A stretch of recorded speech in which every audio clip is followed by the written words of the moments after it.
السلام علیکم دوستانو دا درې میاشتې اقامه ایجنټان څنګه دوکه کوي دا ویډیو ټوله وګورئ او تر د اخره پورې وګورئ. 1 روپۍ هم پې نه ځي.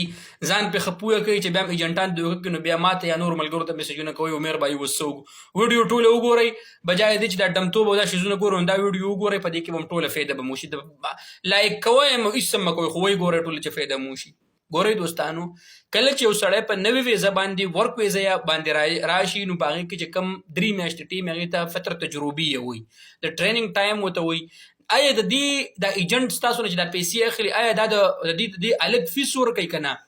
اولنی د دې سوال جواب دا دی چې نه دا 3 میاشتې ټیم چې کوي د دې هېڅ فیس نشته دی دا د ګورمنټ د طرف نه فری ټایم دی. د دې مطلب دا دی چې په دې 3 میاشتو کې به دننه یا د صاحب العمل یا د کمپنۍ سره به ته کنټریکټ کوې که د هغه خوښ شوې ته جو اقامه به د کال اقامه به درله جوړه کړي کنټریکټ به درسره وکړي. که خوښ یې نه شوې یا به درله د نقل کفاله درکړي ټرانسفر به درله درکړي.